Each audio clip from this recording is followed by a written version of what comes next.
welcome back to another exciting adventure in psychology.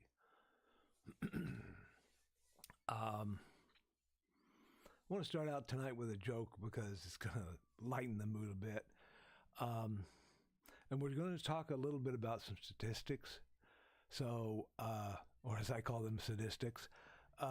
So, the joke is 3 statisticians go out deer hunting. It's during bow season. So they are out there with their little bows and arrows. The first statistician takes aim at a deer. Let's go. Misses to the left by about 10 feet.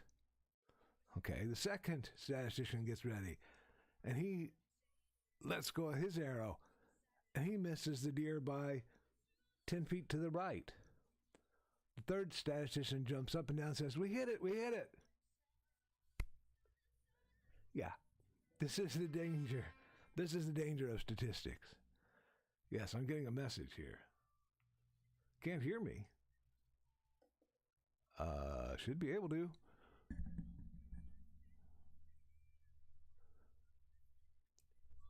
Is that better? Is that better? All right. Could you hear that joke? Or should I move on? Anyway, yes, if one statistician shoots an arrow at a deer, misses to the left by 10 feet, one statistician fires an arrow to the deer and it misses the deer by 10 feet to the right, the third statistician says, "We hit it." That's the danger sometimes in statistics. And we are going to talk about that tonight. So I thought I'd open with a joke because it gets ugly from there on. We want to talk a little bit about intelligence tonight. There's nothing wrong with intelligence. That's great. It's good stuff. We kind of define intelligence as mental acuity, mental ability, adaptation to the environment, how can you handle your life and situations you need to do, those kind of things. But most people have an idea, just a common idea in their head about what, who's intelligent and who isn't, okay? And we might change our definition from day to day on certain people, okay? Okay, that can happen. Scientists have to be a little bit more precise. And so in trying to do that, they've developed testing. So we have what we call in science an operational definition, okay? A person is intelligent if they do well on an intelligence test.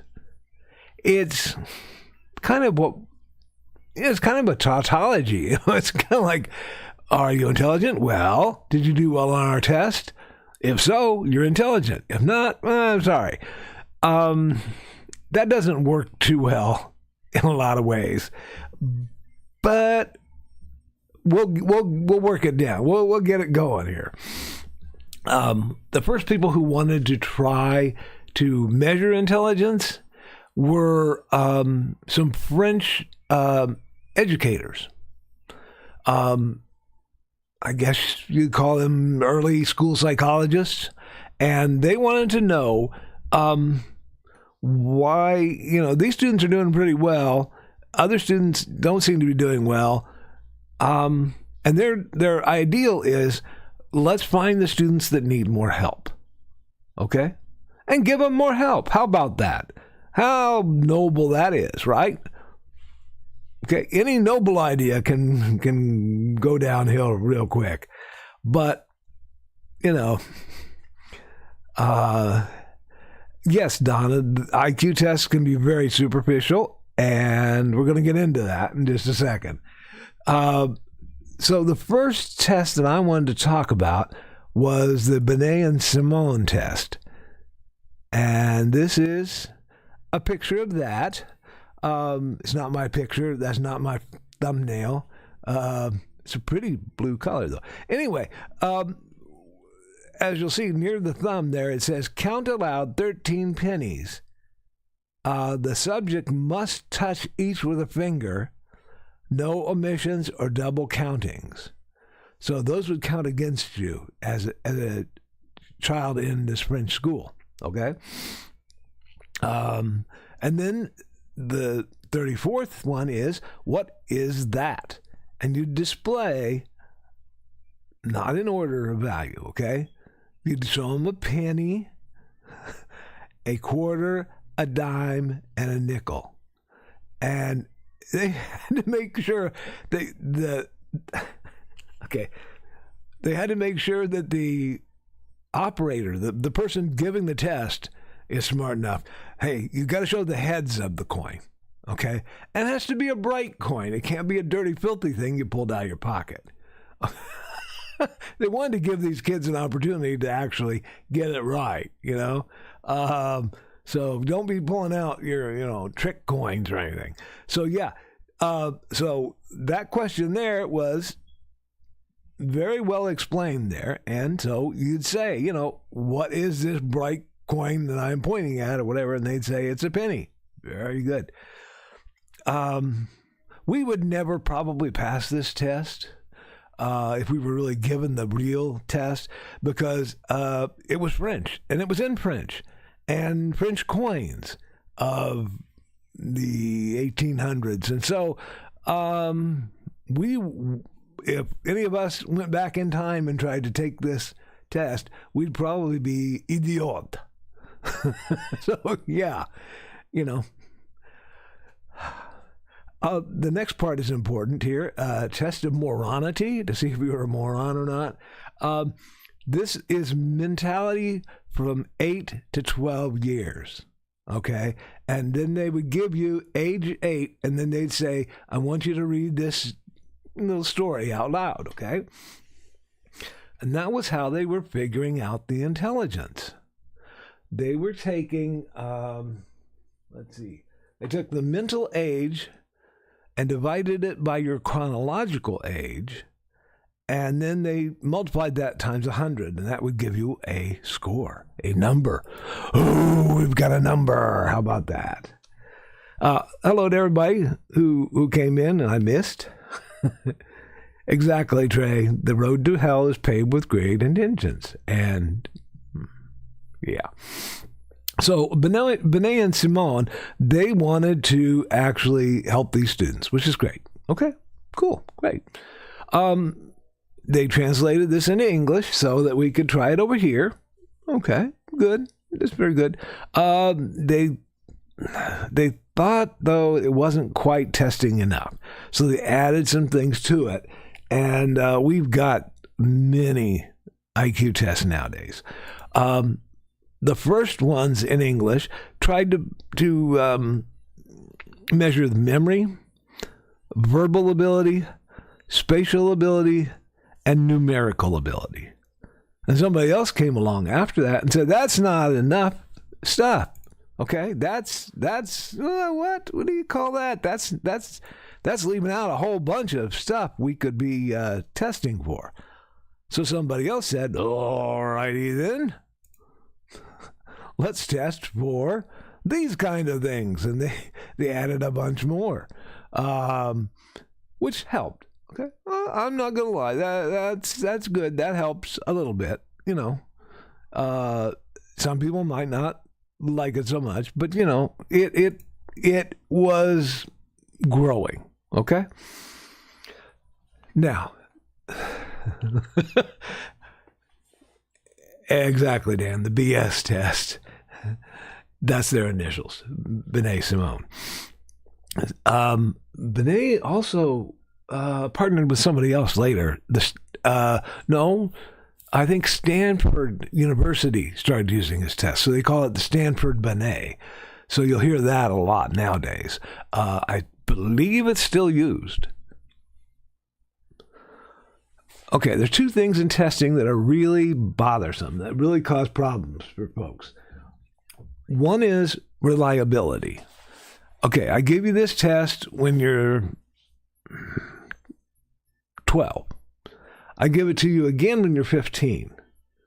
Did it get somewhat similar results? If not, that test may not be very reliable for you. Okay? Also, if you give the test in French to a person who speaks only English, it's not going to be reliable for that population. Remember this later, okay, folks? Remember this later. It's not going to be reliable for that population. And validity is the other problem. Is it a valid measure of what intelligence is? Well, since we are not really defining intelligence that well, we're just saying basically intelligence is measured by this test, which measures intelligence, and that's what intelligence is. That's, I'm sure the people that make these tests up, they have a much more concrete operational definition of what intelligence is. But it's still a little squicky, in my opinion, okay? So, can we use them? Yes, we can. And do they help? Sometimes, okay? I want to show you, I think I've got this on a slide. Okay, yeah, this is fun. You might not be able to read all of these, okay? But this was given to me in my undergraduate years. This is an equivalency helper. And what it does is it helps you define from, excuse me, kitty cat, I had to move that book.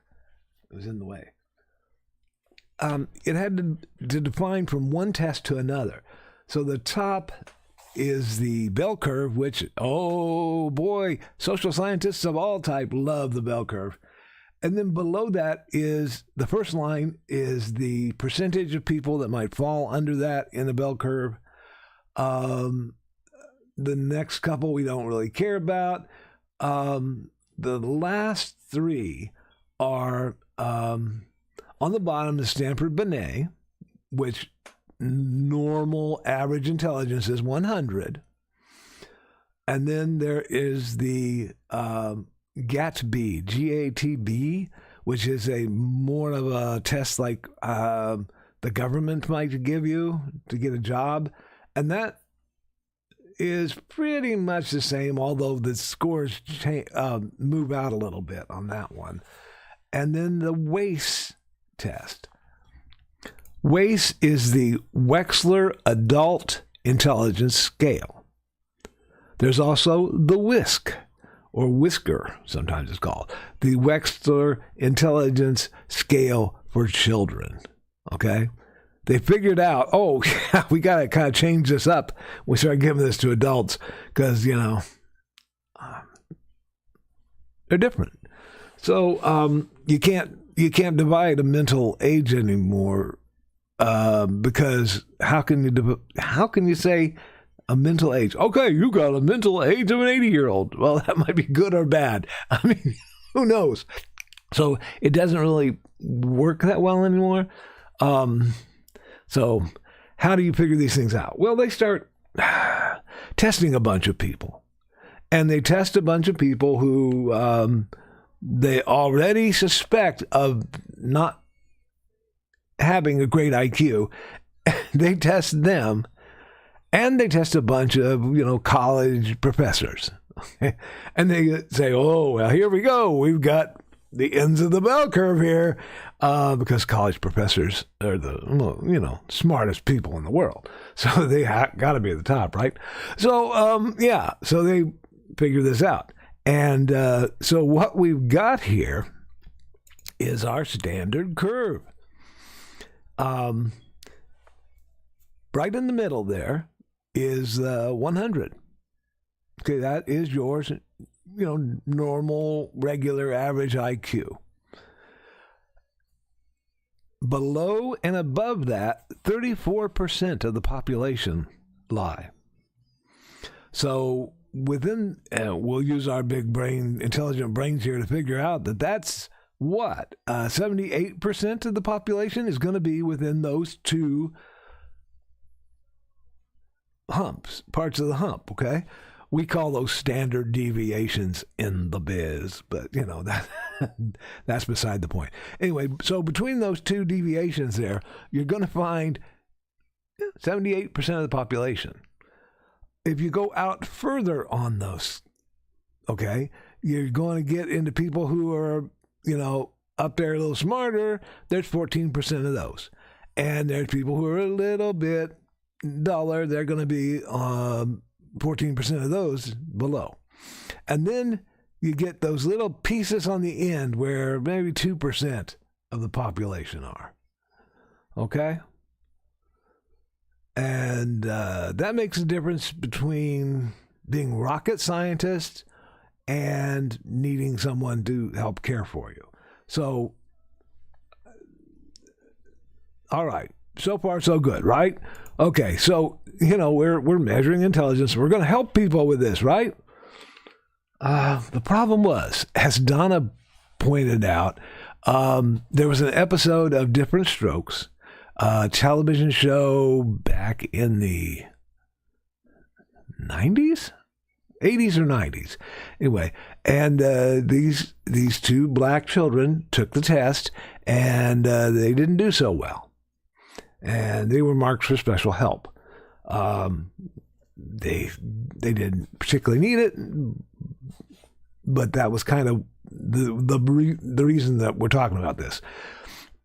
We have found out that this, or most tests, are not valid within certain cultures because the knowledge that you're testing for may not be as important in that culture. Okay? And we've strived to find a non-cultural test of intelligence. So far, I even checked on YouTube with various people who are doing research right today, and as of last week, we still have not found a culture-free intelligence test. So we have to use what we've got. Okay. We can say,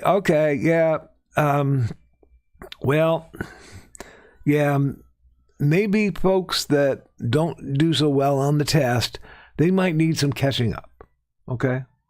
They might not be stupid. They may not be, way down. They might just be culturally deprived, right? Okay. And if we take that tack, we might be okay. Or we might say, hey, the test needs to be renormed with a lot more folks. You can't just, test a bunch of white folks and then test a bunch of black folks and say, oh, look, hey. No, you can't do that. But someone did. Excuse me.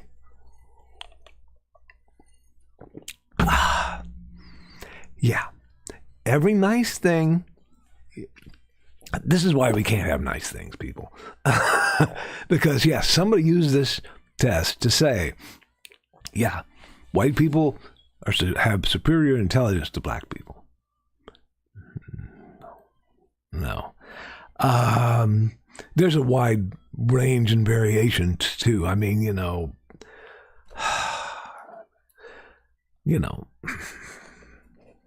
Anyway. Fun stuff.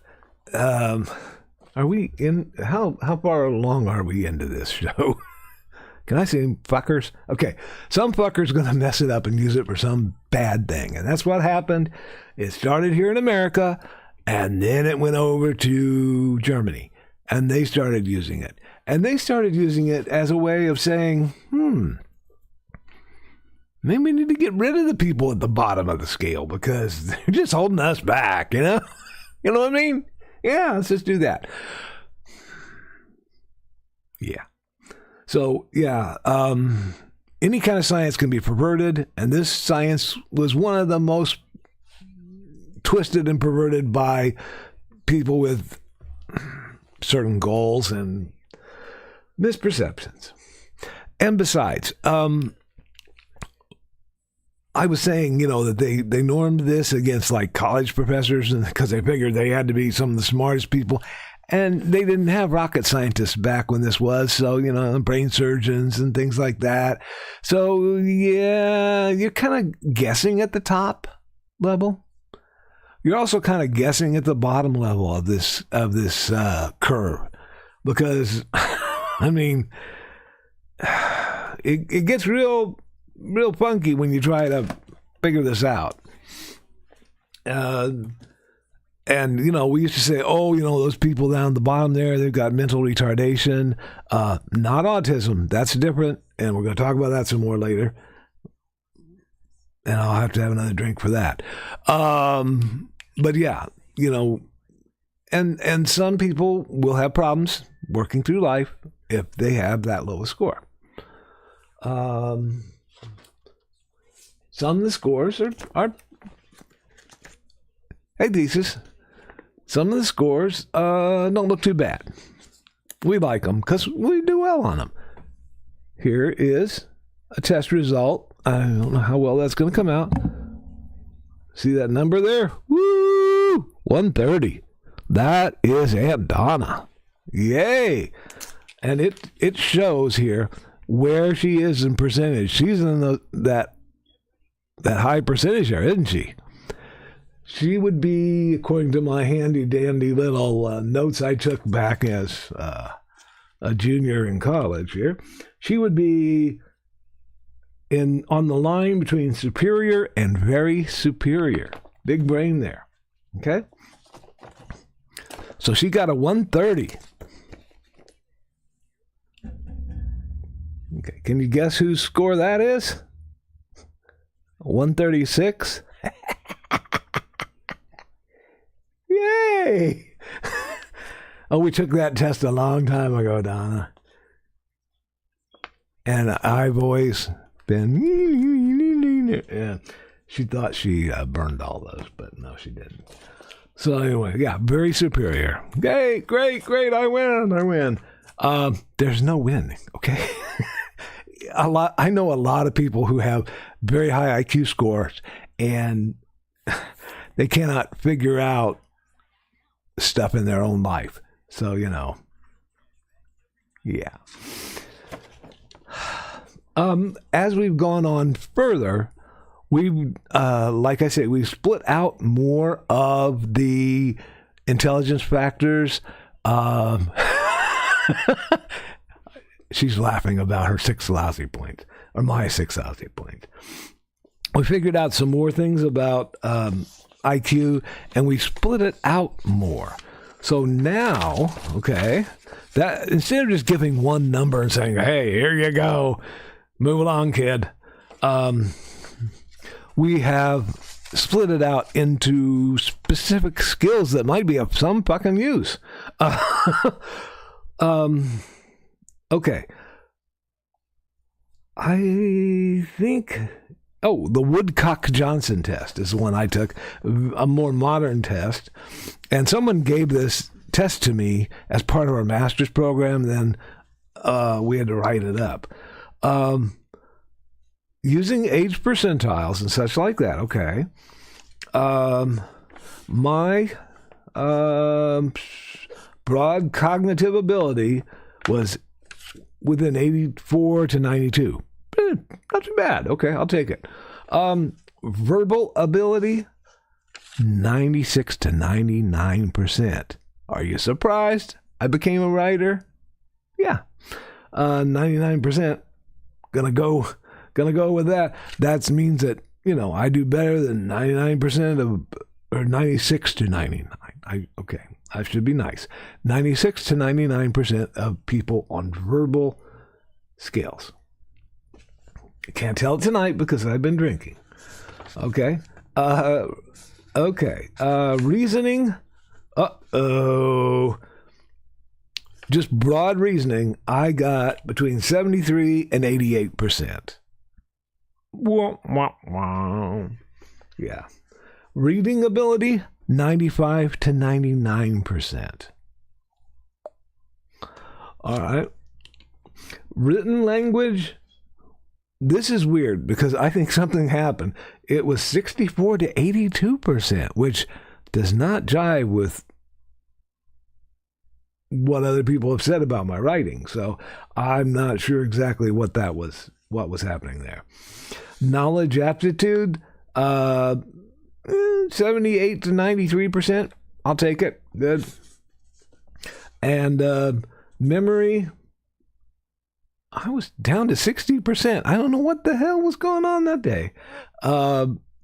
Must have been a bad day. Math abilities, yeah, below average.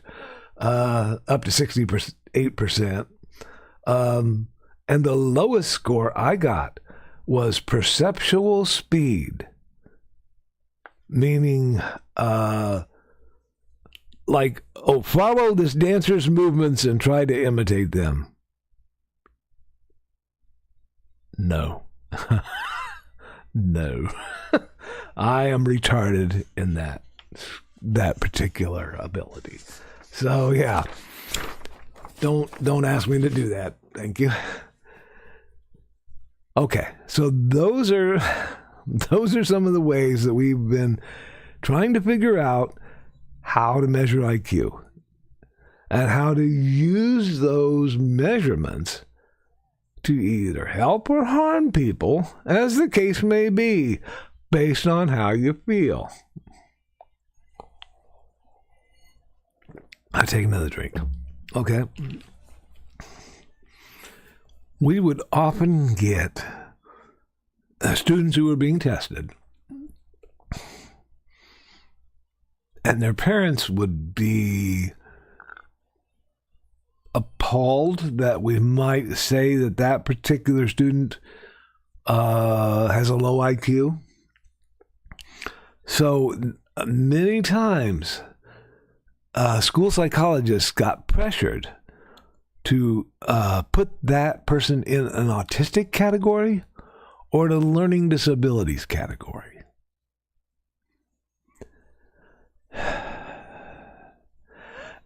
Okay, the problem is not that, you avoided getting a label of low IQ.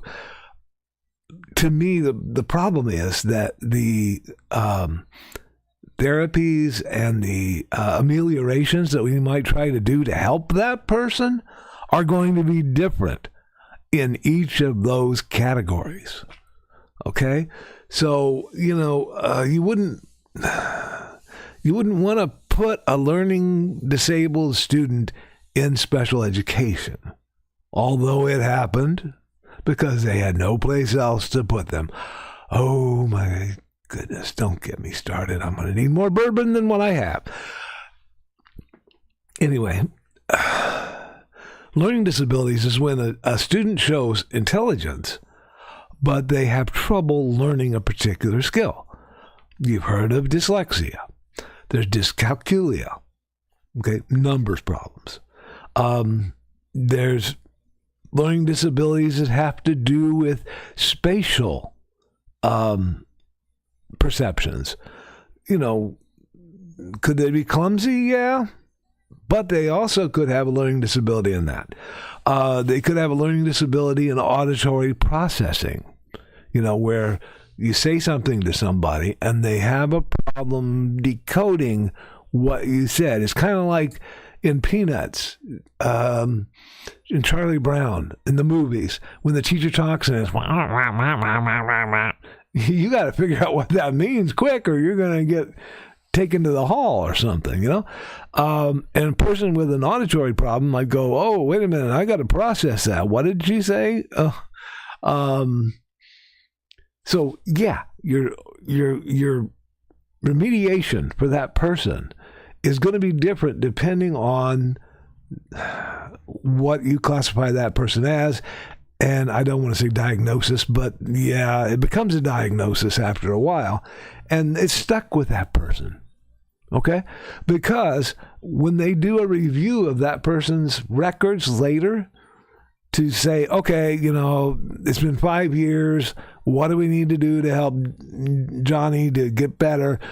Well, in his last testing 5 years ago, it says here, he's got a learning disability. Okay, Well, we've been giving him learning disability help. That's not doing any good for him. What's going on? And they won't retest him unless they absolutely have to, because they don't have time to retest every student, blah, blah, blah, or so they say. Don't get me started. Anyway, so, so what happens? Well, they say, well, give him another 5 years of learning disability help and see how if that helps. No, that's 5 years out of his life. We could be doing something else for him. Okay? And if you've labeled him autistic and he's not autistic,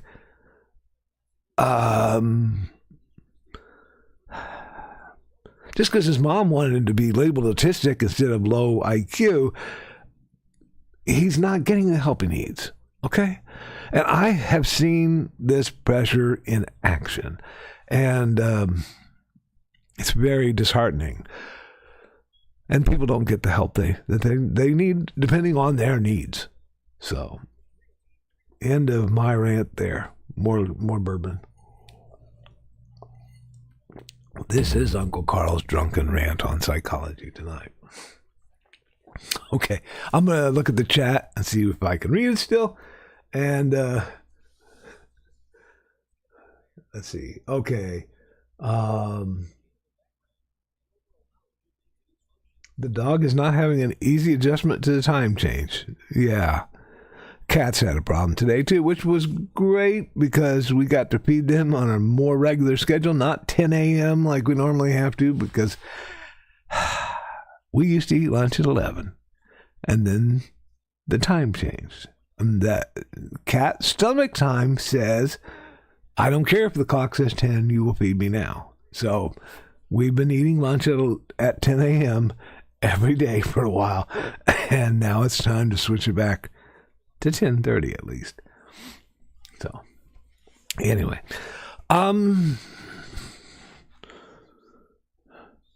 statistics are funny creatures, and you can take these statistics that I've been showing you up here, the charts and all, and they can be skewed one way or the other depending on a person's political or personal view or the theoretical view. Okay, I'll try to give them benefit of the doubt. Then your theory is that, very smart people are weird, which doesn't sound too bad as a theory. But anyway, when you see these things in like newspapers, magazines, and things, these are not scientific papers. Okay, and people can lie with statistics. I have a book, How to Lie with Statistics. Actually, I have two of them. I have this one, which is, I think, the 31st printing, and I think I have the 32nd printing, which has a black cover, but it shows up worse on camera, so it's over there somewhere. But, How to Lie with Statistics. This thing tells you, if you're not looking too good on that particular thing, you might try a pie chart. Or you might try, like a little thing here with peoples. Or, no, Donna, that was a totally different lie. Or you might show a graph that's funky. Because, if you adjust the dates on there and make them smaller, it looks like a higher rise. And if you stretch the dates out on the graph, it makes it look like a much slower rise. So, yeah, you can really play with statistics. Sadly, there are people who probably have read this book and used it for evil purposes. I read it and said, now I know when somebody's lying. And I look it up. Yeah, thank you, Joe. Joe says that 69% of all statistics are made up. Hey, Dawn, how you doing? And yes, damn lies, and statistics. So anyway, so yes, I hope that helps. muddy the waters. I mean, clear the waters. I'm sorry. I wanted to clear the waters about intelligence and testing. I probably haven't. I probably made you even more shy to get tested on anything, actually. But it's not like, we can say, look, it's a hand. Oh, you can't say, ooh, it's intelligence. Look, did you see it? Oh, I went by too fast. Okay. Wait until next week. We're going to talk about personality testing. Which, oh my God, I hope I have enough bourbon. I might have to go buy another bottle. Yeah. So, does anybody have any questions about intelligence before we sign off tonight? Wow, you got early out on your class tonight.